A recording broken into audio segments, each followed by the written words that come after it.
This isn't working out for me anymore. It's not you, it's me. C'est qui ce connard? J'ai laissé un petit mot et je me suis cassée, je voulais pas lui dire bonjour, au revoir quoi. On les adore. Bisous, bisous. Salut les copines, salut les copains. Aujourd'hui, on se retrouve pour un nouvel épisode de C'est pas toi, c'est moi, le podcast qui donne la parole aux célibataires heureux ou malheureux. Aujourd'hui, je reçois Salem qui est auteur de BD, plutôt militant, je dis plutôt, mais c'est un vrai militant. Ce qui est amusant avec Salem, c'est qu'en fait, on travaille dans le même bâtiment pour la même boîte, et à la base, je devais recevoir un autre homme prêt à témoigner, et il m'a annulé au dernier moment. Et donc, j'ai couru au 2e étage pour dire « Salem, est-ce que t'es disponible pour enregistrer un épisode ?» Et il m'a dit « j'étais sûre que t'allais me demander ça. C'est parti !» Vous allez être ravis, les copines, parce qu'aujourd'hui, je reçois un homme hétérosexuel. En tout cas, un homme qui aime les femmes. Non, mais je dis ça parce que c'est très, très compliqué. Souvent, on me demande plus d'hommes prêts à parler de leur relation aux femmes, de pourquoi ils ne sont pas au couple, qu'est-ce qu'ils recherchent dans une relation sentimentale. Et finalement, c'est extrêmement compliqué de trouver des hommes hétérosexuels qui ont un peu travaillé sur eux et surtout qui acceptent leurs émotions et qui acceptent d'en parler. Donc merci beaucoup parce que c'est rare. Mais merci à toi pour l'invitation, c'est hyper important de pouvoir parler de ça. Justement, tu reçois beaucoup de mecs en général dans l'émission ? Eh ben non, parce que figure-toi que quand je reçois des... Alors moi, tu sais comment je fonctionne. Bon, toi, t'as eu un petit passe-droit. Mais normalement, il y a une boîte email. Vous pouvez retrouver la boîte email dans la description du podcast, où les gens peuvent envoyer un petit mail avec un message vocal pour expliquer leurs difficultés dans le célibat, pourquoi ils sont célibataires et qu'est-ce qui les fait souffrir dans leur célibat. Et les meufs, quand elles me laissent des mails, c'est vraiment des gros mails et des gros vocaux où tu sens que c'est des personnes qui ont vraiment travaillé sur elles, qui ont réfléchi à pourquoi ça ne fonctionne pas, entre guillemets. Les hommes, là, le dernier mail d'un homme hétéro que j'ai reçu, ça me disait « Bonjour, j'ai décidé de faire une vasectomie pour ne plus faire souffrir les femmes. Bonne journée !» Et donc dans le peu de choses que tu vas recevoir des mecs, c'est pas fou. Bah voilà. Ou alors, c'est des hommes que moi, je qualifie de toxiques, qui sont dans un truc... Alors, pas que la relation libre soit forcément toxique, mais c'est toujours des hommes qui me disent « Moi, j'arrive pas à trouver une amoureuse parce que je veux pas être exclusif. » Oui, je comprends un peu pourquoi. Je sens les failles. Voilà, je sens les failles. On voit un peu les failles. Toi, aujourd'hui, tu as 24 ans. Tu as une vie plutôt accomplie. Tu penses ? Ben, je pense. En tout cas, de ce qu'on perçoit, tu as une vie sociale très remplie, tu as un métier qui te passionne. Professionnellement, ça fonctionne bien pour toi. Mais tu es célibataire. Exactement. Tu te qualifies dans la team des célibataires heureux ou malheureux ? Je pense que là, je suis célibataire heureux, mais que ça a mis du temps. Je pense que c'est la façon dont on vit son célibat, en tout cas de mon point de vue de mec hétéro, il va vraiment beaucoup changer par rapport à la perception que tu vas avoir de toi-même, un peu sociétalement parlant, entre tes potes, avec tes amis, ta famille, etc. Tu vois. Par exemple, je pouvais être très heureux en tant que célibataire, et là, récemment, j'ai 2 de mes amis qui se fiancent, et bah là, d'un coup, boum, tu vois, parce que... pas pression sociale, mais envie de suivre le mood, tu vois. Du coup, il y a un peu des changements comme ça qui se font perpétuellement. Des fois, il y a des gens qui trouvent la bonne personne plutôt que prévu. Ça a été des réflexions longues, hein. Genre 5 mois de réflexion avec mon pote mec, justement. 5 mois, c'est pas si long à l'échelle d'une vie. Ouais, c'est vrai que c'est pas si long à l'échelle d'une vie. Donc on y va. Désolé, mec, on aurait pu parler un peu plus longtemps de ça, quand même. 5 mois pour prendre la décision d'une vie. Bon. 5 mois, 1 an pour la demande, etc. Tu vois, il y a quand même eu de la réflexion et ça reste des personnes. Et en vrai, ça m'a quand même fait prendre conscience que on pouvait aussi faire ça assez jeune et être assez conscient de ce qu'on fait. Ça reste des personnes que je considère très intelligentes, tu vois, dans ce qu'elles font. Tu sais, c'est pas le truc un peu de let's go, one life.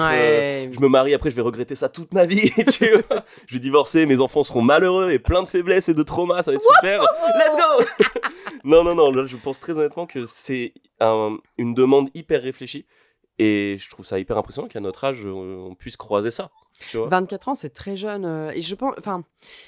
parce que toi et moi, on a quand même 10 ans d'écart. Donc, mine de rien, on est quand même de 2 générations différentes. Et je pense, en effet, déjà, sur ma génération, c'était très particulier. 24 ans, les gens en couple. Mais j'ai l'impression que ta génération à toi, vous acceptez cette notion de couple beaucoup plus facilement que ma génération. Vraiment, moi, à 24 ans... quand tu disais que t'étais en couple, c'était... quand t'étais en couple, genre tu vivais en couple et tout, il y avait un truc un peu genre, waouh, aussi jeune. Alors que là, tu vois, par exemple, quand je vois tous les alternants qui sont dans notre bureau, ils sont tous en couple, maqués, vivre ensemble, maison et tout. Comme si, finalement, il y avait un truc Parce que toi, tu le vivais comment? Enfin, c'était quoi le...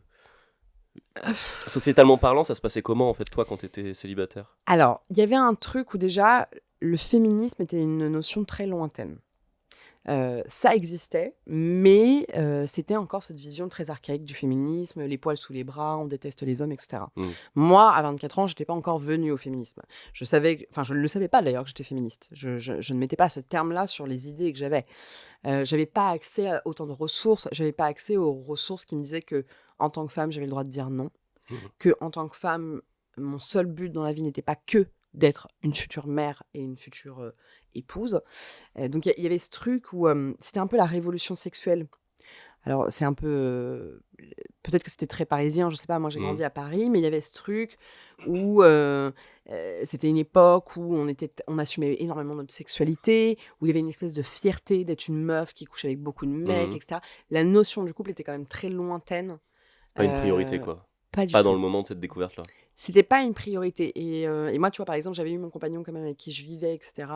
Et ça s'arrêtait à 22 ans. Il y avait un truc quand même, toutes mes copines étaient là, genre, tu vis en couple. Ah ouais, les gens étaient quand même... Ouais, après, je sais pas C'est marrant si... que ça ait changé comme ça. Ouais. Je sais pas si c'est vraiment un truc de génération, parce que, mais c'est vrai que je vois, en tout cas dans notre bureau, tous les alternants de ton âge sont tous en Et même en général, tous les gens de la tranche 24-25 ans sont pas mal déjà maqués et pas mal...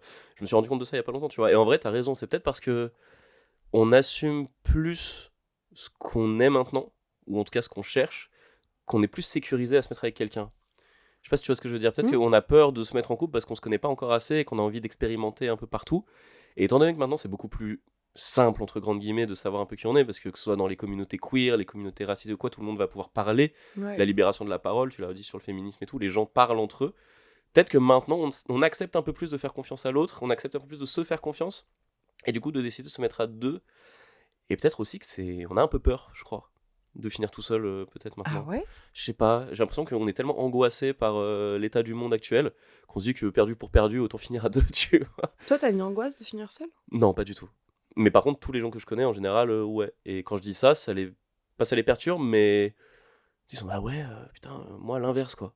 En gros, finir sa vie à deux est presque un objectif aussi important que réussir sa vie, tu vois. Quand tu dis les gens autour de toi, tu parles aussi bien d'hommes et de femmes. Oui, d'hommes et de femmes, à tout même confondu. tout confondu. La plupart des gens, et la plupart des gens que je connais, sont des gens qui se mettent en couple longtemps et qui ont beaucoup de mal, énormément de mal à pas en couple. Enfin, C'est être seul, tu vois. vrai qu'il y a un truc quand même sur votre génération, et c'est drôle parce qu'on pourrait se dire 10 ans finalement c'est pas si énorme. Tu vois, moi quand je parle avec toi, quand on se croise au bureau, sur la terrasse et tout, j'ai pas du tout l'impression qu'on a 10 ans d'écart.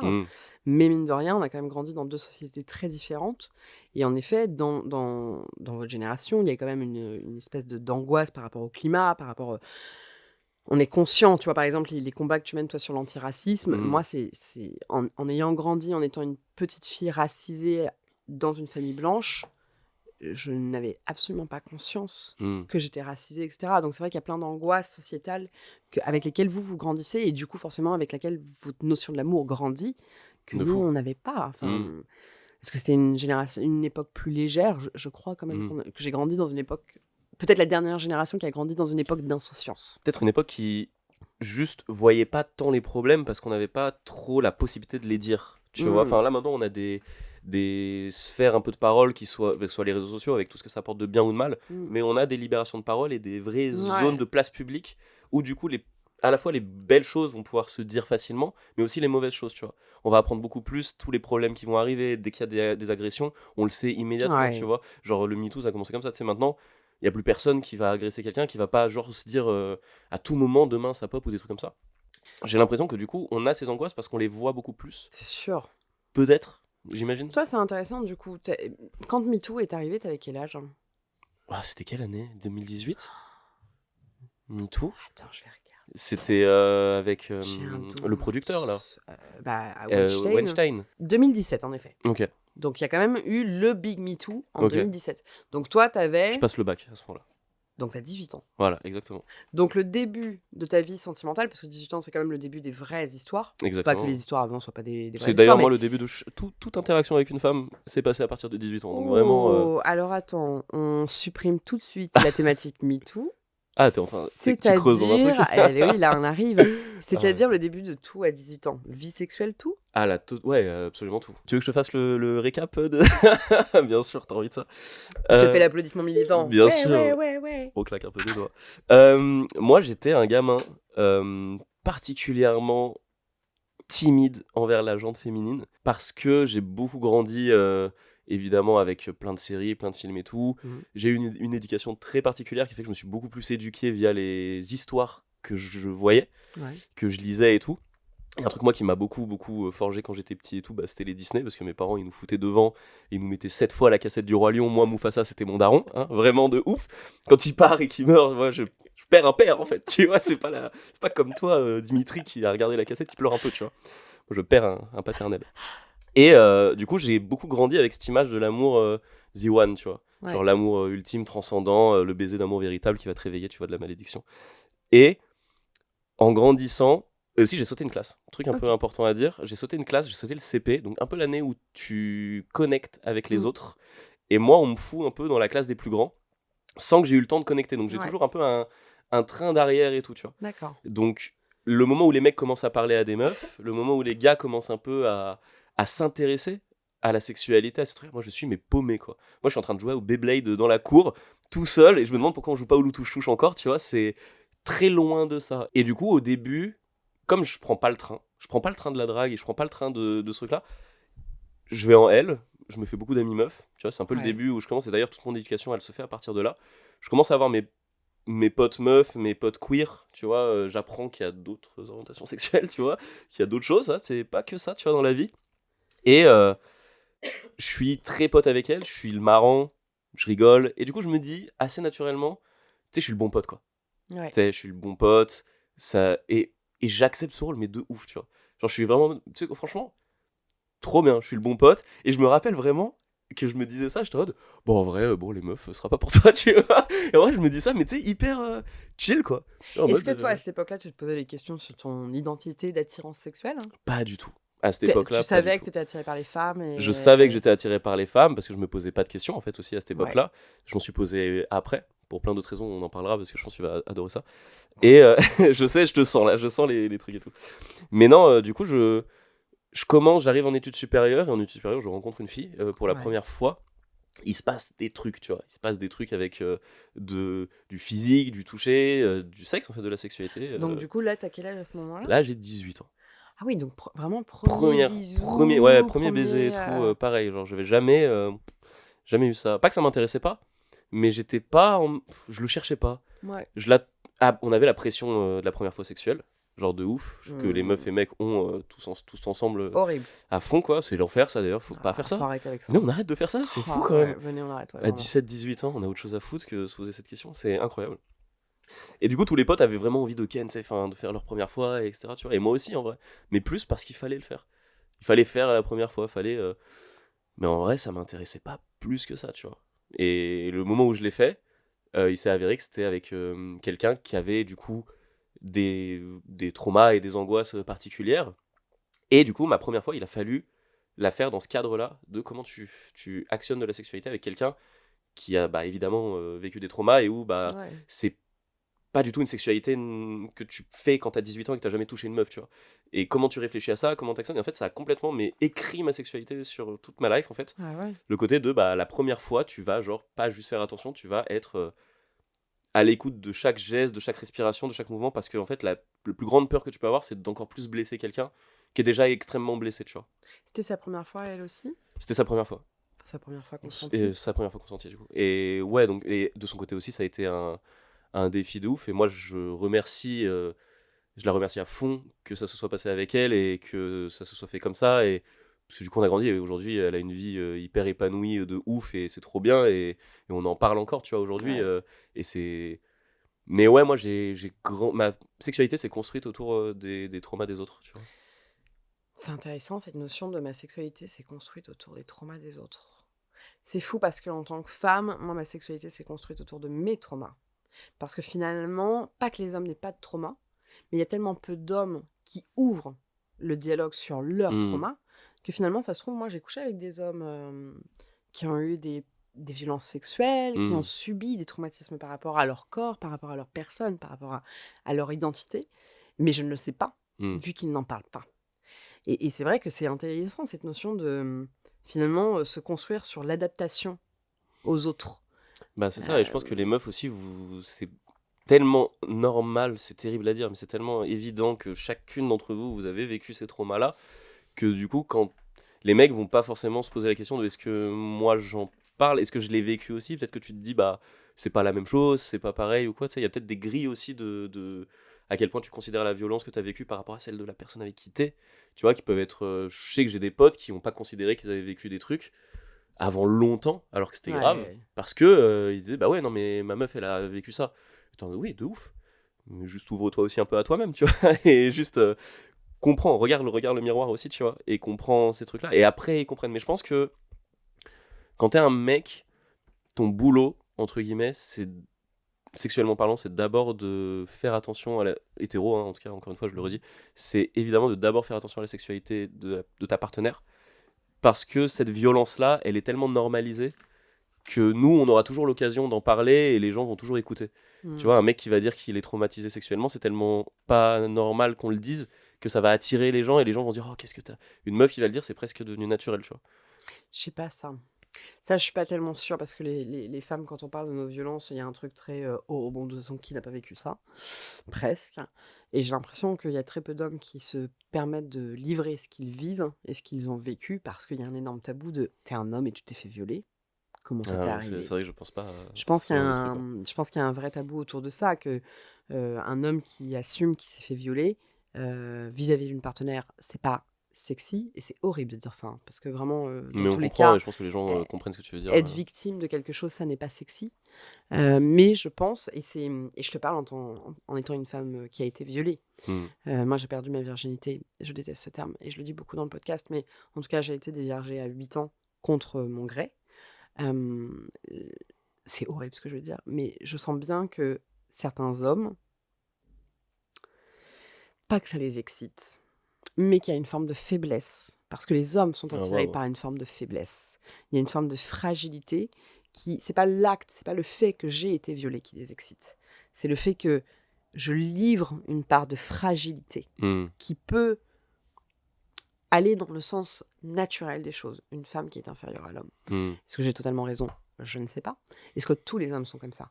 Je ne sais pas. Mais je pense que les hommes hétérosexuels qui n'ont pas forcément travaillé sur leur rapport aux femmes et à l'hétérosexualité vont naturellement aller vers plutôt une dynamique où la femme a été blessée, etc. Je pense, et c'est très problématique, et je me mets dans le lot là-dedans, qu'une femme qui a affaire à un homme qui a été violé aura peut-être plus de difficultés à faire face à ça parce qu'il y a tout de suite une notion de fragilité. Est-ce que j'ai raison? Je ne sais pas. Mais c'est hyper intéressant ce que tu dis, par contre. Mais- Il y a une question un peu de profiter de la faiblesse pour faire le sauveur, un peu, tu vois, ce genre de truc. Pourquoi les hommes plus âgés sont attirés par des femmes plus jeunes? C'est pas du hasard. C'est pas juste.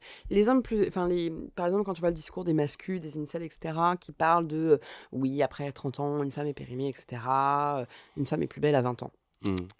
Je veux dire, il suffit de regarder les femmes dans le paysage. Les femmes sont très belles à 20 ans. Une femme de 40 ans. Je veux dire, moi, je trouve que je n'ai jamais été plus belle qu'aujourd'hui. Et je pense que ça n'ira que en s'améliorant. 40 ans au pic, hein. Parce que, non mais c'est ça, Bah c'est oui. que, en fait, ce n'est pas vrai que les femmes sont moins belles à partir de 30 ans. Ce n'est absolument pas vrai. Moi, à 20 ans, je me trouvais hideuse. Parce que ce n'est pas juste physique, c'est aussi une attitude, c'est aussi un truc que tu as en toi. Les hommes ne sont pas attirés juste par un physique plus jeune. Les hommes sont attirés par une faiblesse plus jeune, par le fait d'être plus maniable. À 20 ans, t'es plus impressionnable. Moi, ce qui m'impressionnait à 20 ans d'un homme, aujourd'hui, Bah oui, non, mais ça, c'est sûr. ça ne m'impressionne plus. Donc, tu vois, je pense que c'est ça. Et c'est vrai que je ne sais pas si les femmes, et je dis les femmes en faisant des grandes généralités, mais est-ce que les femmes sont prêtes à accepter et à recevoir le discours d'hommes violés avec autant pas de simplicité, parce que les hommes n'accueillent pas le discours des personnes violées facilement, mais c'est un peu à contre-courant et hors norme. Tu vois ce que je veux dire? Bah oui, en fait, on se heurte encore une fois à l'éducation masculine qui est fabriquée de telle sorte à ce que l'ouverture émotionnelle, elle soit la plus compliquée possible. Encore et toujours. Tu vois, et même moi dans ma vie ou mes potes que je considère j'aime pas du tout ce terme. Moi, il y a plein de termes que j'aime pas hein, dans les mecs, dans le féminisme et tout. Tu vois, déjà, les mecs dans le féminisme, ça m'énerve, tu vois.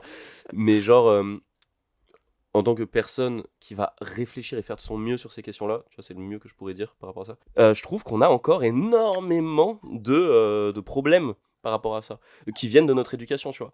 Qui viennent de comment mon daron il était, de comment son daron il a été avec lui et tout. Des trucs de ouf, alors qu'on a beau être... Moi, je suis qu'avec des meufs H24. J'ai beaucoup plus de meufs dans ma vie que de mecs. J'ai encore et toujours des trucs de mecs en mode putain, si je vois quelqu'un qui a besoin de porter un truc, je vais devoir le porter, tu vois. J'ai besoin de le porter, tu vois. C'est fou quand même. C'est nice. Et genre, t'inquiète pas que mes potes, elles s'en servent bien, tu vois, de ça. Et c'est fou. Moi, je trouve ça dingue.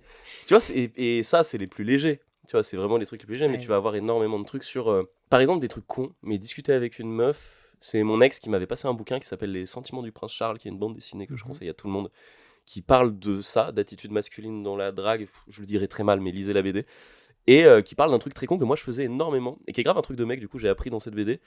Quand tu proposes à quelqu'un d'aller faire un truc, les mecs souvent ils vont dire je vais faire ça, est-ce que tu veux venir ?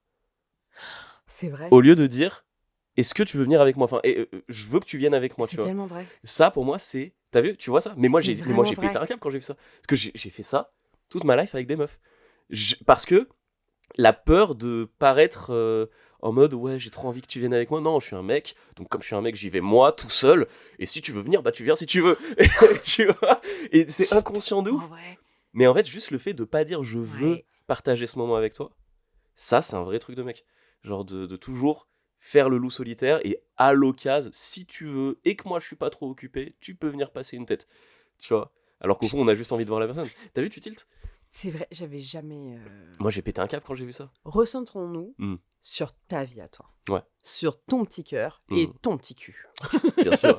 Tu es célibataire depuis combien de temps ? Ça va faire une très petite année. Là, je crois qu'en avril ça fera 1 an.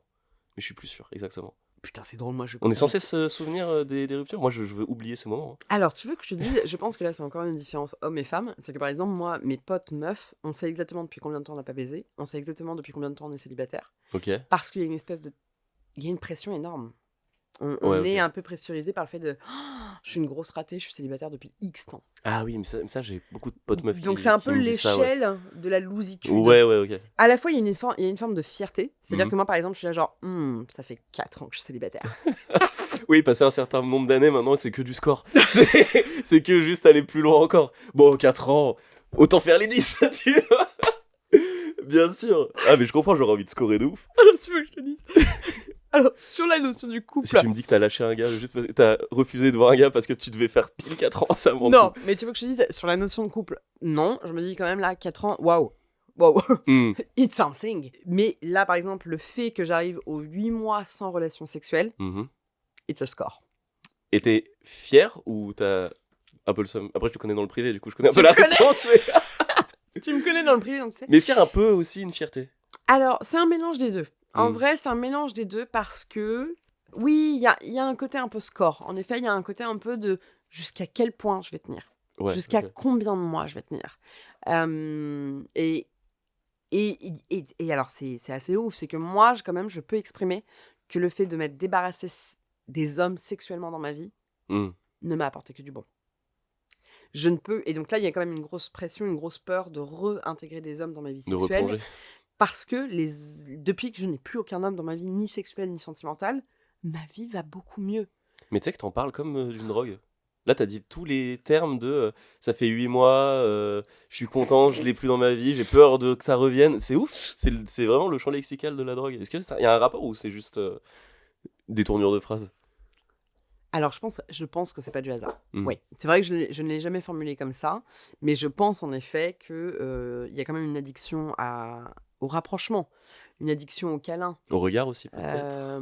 Oui. L'appréciation, enfin, pas l'appréciation, mais tu sais, Mais si, je la t'acknowledge, la tu vois. la validation. Ouais, la validation, c'est ça. Quand t'es une femme, moi par exemple, tu vois, je suis passée par plein de moments différents dans ma vie de femme, etc. L'appréciation, la validation masculine reste extrêmement importante. C'est-à-dire que dans notre société, quand t'es une femme, si tu n'as pas de valeur physique, tu n'as presque aucune valeur. Hmm. Si tu n'es pas considérée belle, tu n'es presque pas considérée. C'est-à-dire que dans notre société, à la fois les femmes trop belles, on ne leur donne pas la parole parce qu'on les considère simplement belles, mais à la fois une fille moche, et je mets des grosses guillemets, qu'est-ce que c'est être moche, qu'est-ce que c'est être belle, mais en tout cas dans les codes de la société, une fille moche, on ne lui donne pas la parole non plus, parce que finalement elle n'est pas belle à regarder. Comme quoi c'était bien huilé tout ça. Tout Tu ça vois, est bien Ils fabriqué. ont bien joué. Moi la sexualité, ça n'a rien à voir dans tout ça, tu vois. Ah ouais. Ah mais moi, je peux ne pas baiser, je m'en fous. Ça n'a, tu sais, c'est pas du tout un problème dans ma vie. Dis le mec qui a baisé Et- la semaine dernière. Donc alors... Non, mais Épisode attends, suivant. Attends, parce que je commence à avoir des histoires. On est à Paris, en fait, tu vois. Genre, j'arrive dans une nouvelle ville. J'ai envie de découvrir ce qui se passe, c'est normal. Mais avant ça, moi, mon célibat, là, de ma dernière... de mon ex, je l'ai très mal vécu. Et du coup, sexuellement, c'était impossible, tu vois. C'est-à-dire tu l'as très mal vécu. Bah, ça s'est très mal terminé. C'est genre, tu sais, ces histoires où ni l'un ni l'autre n'êtes d'accord que ça se finisse, mais ça se finit pour des raisons qui sont tellement loin de... Tu sais, tu te dis, putain, comment on en arrive là, tu vois. Genre, Vous êtes restés combien de temps ensemble? on est restés quasi 2 ans ensemble. Pas petite Et relation. pas petite relation. Et c'était une relation très, très, très, très, très passionnelle. Tu vois, genre, ça a été tout de suite le love, tout de suite vraiment hyper fort, hyper fusionnel sur beaucoup, beaucoup de points. Et en même temps, on s'est pété la gueule aussi fort qu'on s'est aimé, tu vois. Pour des raisons de troubles, de trauma, de vie, de statut de santé aussi, qu'on n'était pas tous les deux au même état mental sur plein de choses et plein de points. Et ça a créé des failles, ça a créé des trucs, et à la fin, on s'est regardé et il a fallu se dire au revoir, tu vois. Et en fait, dire au revoir à quelqu'un que t'aimes plus que tout au monde, et qu'en face, la personne, elle est en pleurs et elle est en train de te dire qu'elle t'aime aussi plus que tout au monde, et en fait, tu te rends compte que le monde que t'imagines à deux, tu vois, ce monde-là, c'est le monde à deux où t'as des gosses, et t'es marié, et t'es heureux, et en fait, tout est beau et tout sera magnifique parce qu'il y a que ça qui compte. Là, il est fissuré. Et t'auras beau faire le héros et rattraper la main, tu ramènes dans un abysse, tu vois. Et en fait, ça pourra pas marcher. Il y a plein de fois où elle est revenue, elle m'a dit, est-ce qu'on peut pas se remettre ensemble? Et moi, je ne demandais que ça, tu vois. Évidemment, j'étais amoureux. Genre, bien sûr, il y avait que ça qui comptait. Mais en fait, quand tu réfléchis juste 2 secondes, et tu te dis qu'en fait, pour plein de raisons, ça marchera pas. Et là, moi, le cœur, il était brisé. Mais brisé en mille. Parce que t'es amoureux de quelqu'un, et en fait, cet avenir que t'imagines, il peut pas arriver. Pas de ta faute, pas de sa faute, juste mauvais moment, mauvais endroit. Et autant te dire qu'il était absolument hors de question que la moindre personne me touche, en fait. À ce moment-là, c'était impossible d'imaginer ça, encore très récemment, tu vois. Genre, ça a pris beaucoup de temps. Je pense, là, je commence à me guérir, tu vois, de ça. Là, je suis dans la guérison de ouf. Et pendant longtemps, je pensais que j'étais dans la guérison. Je suis en mode, ouais, je suis guéri. Non. Il y a un effet de déni, c'est Il y a normal. un gros effet de déni, et puis t'as envie de montrer que tout se passe bien. En plus, on montre beaucoup nos vies mutuellement, donc il y avait un peu ce truc de fallait montrer que c'était ok, que c'était cool, et tu sais, tu te dis ouais, c'est trop bien, pas besoin, et après on se revoit 5 mois plus tard, tu vois, et on sait ça va pas, non, ça va toujours pas, tu vois. T'as le seum encore, ouais, j'ai encore le seum. On fait quoi? Bah, on peut rien faire. Bon, bonne chance avec ton nouveau mec, hein, ciao, tu vois. Ce qui est horrible, et ça va être un peu dur ce que je veux dire, mais je pense que quand on a aimé très très fort quelqu'un, alors il y a un truc en termes psy, c'est une psy qui m'a dit ça, est-ce que c'est réel ou pas? Il paraît qu'il faut autant de temps que la relation pour s'en remettre. Donc quand tu as été 2 ans avec quelqu'un, il faut techniquement approximativement 2 ans pour réellement s'en remettre. Parce que des fois, comme tu le dis très bien, on a l'impression de s'en être remis, et en fait absolument pas. Ah, mais Tu ne sais pas pourquoi, tu vois un truc dans la rue, ouais. et t'es là genre... Cette personne me manque en fait. Cette Je suis feuille malheureux. d'arbre morte me rappelle le visage de cette personne, tu vois. C'est vraiment ça. C'est ça, Ah ouais. le deuil amoureux. Il y a un truc où ça passe. Et puis au bout de 3 mois, tu sais pas pourquoi, tu croises un truc dans la rue et tu te dis putain, en fait non, c'est pas passé, j'aime toujours cette personne-là. Et je crois que la première relation, la première personne en qui on a un peu confiance, malheureusement, sert à faire le pont Ça, c'est sûr. vers la vie d'après. Bah, tu vois, ma première relation qui a été vraiment sérieuse, même si la première fille avec qui j'étais, celle dont je te parlais, Ouais. c'était sérieux et c'était très bien. Ça a juste pas duré si longtemps que ça. Ouais. Aujourd'hui, on est extrêmement potes et tout est cool. Tout est cool. Tout est cool, ouais. Pourquoi j'ai parlé comme. Ouais, je suis au théâtre. Cool. Tout est cool, les mecs, ça va ou quoi? C'est chill ce soir, ok. Et la deuxième personne avec qui j'étais, qui a été ma première vraie grosse relation, 2 ans de relation aussi, beaucoup de 2 ans, genre, étrangement, et 2 ans de célibat, juste après, mais pile, tu vois. Et j'ai senti que ça s'est réparé au bout de 2 ans, quoi. Tu vois, donc ouais, peut-être que c'est pas... peut-être que psy, c'est un vrai métier. Finalement, Peut-être que psy n'est qu'ils pas... disent pas que les Pas des conneries. charlatans, ceux-là. Pour 90 balles l'heure, finalement, ils disent des Franchement, trucs un peu smart. ça vaut le coup. 90 balles pour cette phrase-là, je vous ai fait économiser pas mal de sous. Écoutez le podcast de Leslie, ça vous fera économiser 90 €. Merde. À un moment, il faut dire les vraies choses, d'accord? Aujourd'hui, est-ce que tu te sens prêt à rencontrer une nouvelle personne? Ouais, de ouf. Je me sens grave prêt. Et ça fait un petit moment, parce que aussi, ouais, j'ai changé de ville. J'ai changé complètement de cadre, de tout. Tout a changé de A à Z. La ville, les amis et tout, donc... Et je suis un peu parti vite pour ça aussi. Tu vois. Et je pense que tout le monde peut comprendre que quand t'as une grosse rupture, même la ville dans laquelle t'es devient... Moi, ça m'angoissait. C'était une cage à oiseaux, c'était devenu insupportable, tu vois. Et là, maintenant, moi, je suis parti du tout au tout. Donc, tout a changé, nouveau boulot, nouvelle vie. Donc, en fait, tu vois, c'est aller beaucoup plus vite. Et en fait, il n'y a rien qui peut me rappeler vraiment, à part dans ma tête, tu vois. Ça reste à tourner dans ma tête. Mais il n'y a pas un moment où je vais marcher dans la rue, je vais faire « Ah, là, c'est la rue » ou... Non, il n'y a plus ça. Maintenant, c'est que le moment des nouveaux souvenirs.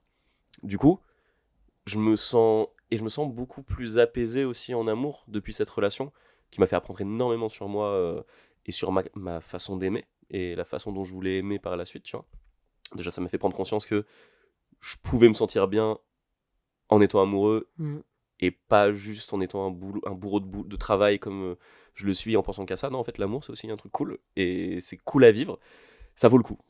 Franchement, l'amour... L'amour vaut le coup. Moi, je dis, c'est un 20 sur 20. Selon le milieu social duquel on vient, est-ce qu'il y a vraiment une place à l'amour? Est-ce que finalement, la priorité, c'est pas de s'en sortir, de survivre et de trouver une place dans la société et de bénéficier de ce mythe de l'ascenseur social? Est-ce que finalement, ça ne passe pas avant l'amour? Bah, tu vois, moi, je pense que la plupart des parents s'aiment pas vraiment de ouf au bout d'un moment. Et je pense qu'ils sont ensemble surtout pour ce truc-là. Il faut s'en sortir, il faut être à deux, il faut élever des gosses, donc il faut qu'on reste ensemble, tu vois. J'ai l'impression que nous, on est plus différents de ça, là, maintenant, tu vois. Parce qu'on considère, je pense, la réussite sociale vachement plus individuelle aujourd'hui. Les gens préfèrent devenir des restas par eux-mêmes, tu vois, et pas compter sur quelqu'un, et encore plus les meufs, parce que maintenant, il y a tout le truc de si t'es une meuf connue, si t'as le malheur de sortir avec un mec qui marche aussi, bah, on va forcément... uniquement te considérer comme la meuf du gars, tu vois, donc en fait ça met un coup à ta réussite, donc j'ai l'impression que les meufs, même elles veulent plus réussir toutes seules maintenant, et c'est beaucoup plus les mecs qui veulent avoir, avoir une femme, avoir quelqu'un, à leur côté, comme tu disais, en fait, la tendresse, l'envie d'avoir des bras dans lesquels te mettre le soir et tout, qui est un truc très masculin, je pense aussi, de rechercher absolument de la tendresse dans la life. Tu crois que c'est un truc masculin, ça? Je pense que c'est un truc profondément masculin dans le sens où, quand on est un mec, on n'est pas amené à exprimer ses émotions de manière qualitative ou avec de l'intelligence émotionnelle, et qu'on va compter sur la femme pour nous aider à faire ça, tu vois. On va compter sur une présence féminine qui va justement être dans le mood de « sors un peu tes émotions, viens on discute, viens on parle », et c'est à ces moments-là, en tout cas je parle des mecs hétéros qui ont pas encore fait le travail émotionnel là-dessus, ce qui peut ne pas être un problème, hein. C'est pas parce que tu parles pas de tes émotions que t'es tout de suite une merde, tu vois. Pas du tout. C'est juste que t'as pas les clés. Et pour avoir les clés, bah c'est con, il faut apprendre aussi, malheureusement. Totalement. On en a un peu marre d'éduquer les gens, mais les gens, s'ils s'éduquent pas tout seuls, c'est difficile pour eux de trouver des clés, tu vois. Et c'est pour ça d'ailleurs que je pense que ce podcast, il est hyper important pour les mecs, tu vois. Aucun mec ne l'écoute. C'est les statistiques des hommes qui écoutent, je crois que c'est peut-être 5%. Mais c'est pour ça qu'ils C'est devraient... minime. Moi, je pense que tous les mecs devraient, à l'école, avoir un truc comme ça, tu vois. Ou écouter des meufs parler justement de ce truc-là pour apprendre que c'est pas un problème. Tu as le droit, émotionnellement, de te développer aussi seul. Mais je pense que le milieu dans lequel on vient, en tout cas, moi, qui viens d'un milieu racisé, donc qui est issu de l'immigration... Donc en plus, les mariages de grands-parents, c'est des mariages forcés. Enfin, j'ai même pas les détails, tu vois, mais c'est souvent le cas.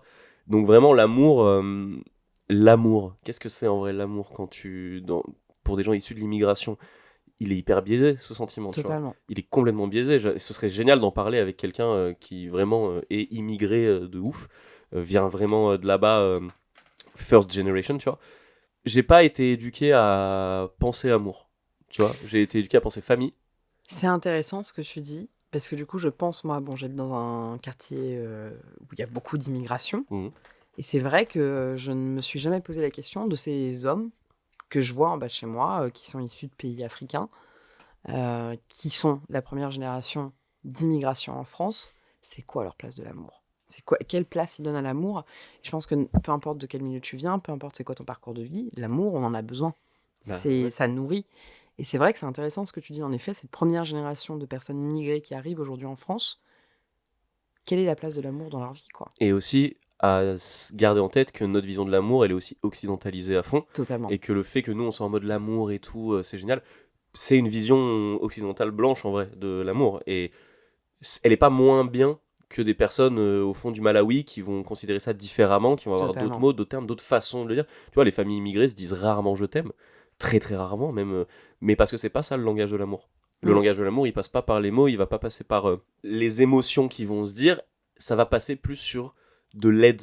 Tu vois, il y a un peu cette vanne du daron rebeu quand il t'a tapé parce que t'as fait de la merde, il va ouvrir la porte de ta chambre et il va te regarder et faire tiens, j'ai laissé 20 € sur la table. En fait, c'est sa façon de dire je suis désolé, j'ai merdé, tu vois. Mais jamais il va le dire. Ils vont t'offrir des choses parce que c'est ça en fait dans ce rapport-là, c'est offrir un futur. C'est ça l'amour que je te donne. C'est je t'offre un futur, je t'offre une possibilité d'avoir un avenir que moi j'ai pas eu. C'est comme ça que je te dis que je t'aime. Ouais. Tu vois. Moi, j'ai grandi qu'avec des blancs.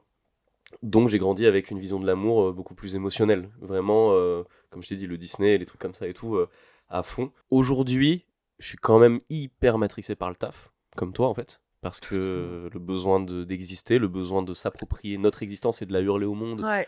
Et c'est ce que je fais dans mes BD aussi, tu vois. Mes BD, c'est, moi je dis je dis toujours, c'est du développement personnel pour rebeux. Genre, c'est pas si militant que ça. Je suis pas un professionnel du militantisme, je suis pas un politique.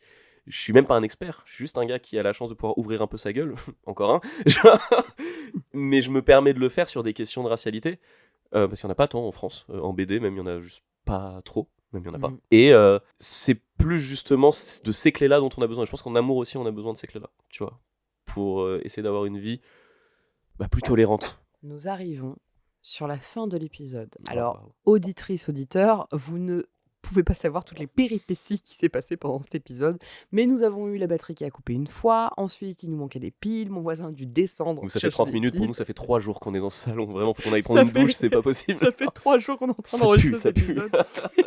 Et donc du coup, on arrive déjà à la fin de cet épisode, qui, je l'espère, peut-être continuera sur une partie 2, parce que là vraiment... Mais moi j'ai trop de choses à dire. On a vraiment... Moi j'ai l'impression que là on a fait une intro.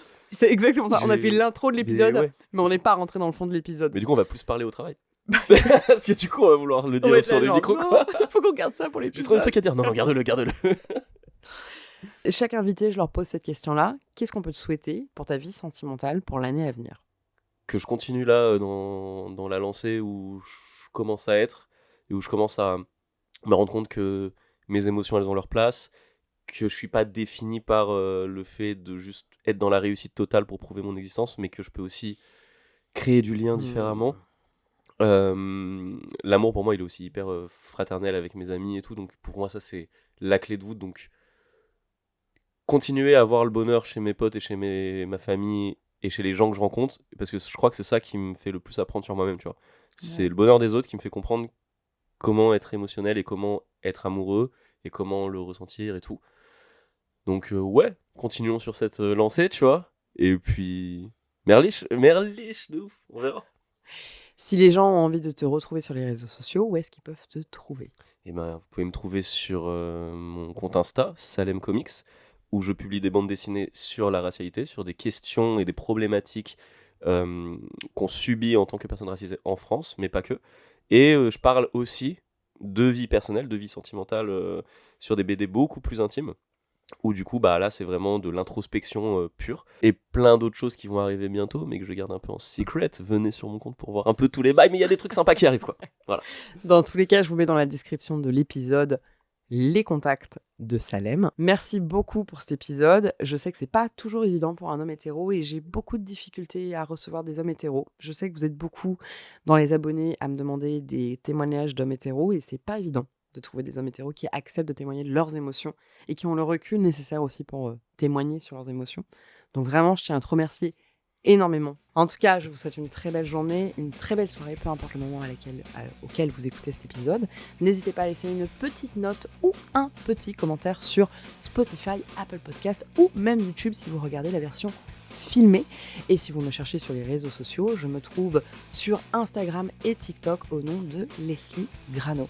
Merci beaucoup et très belle journée et vive le féminisme. Oui. Merci beaucoup.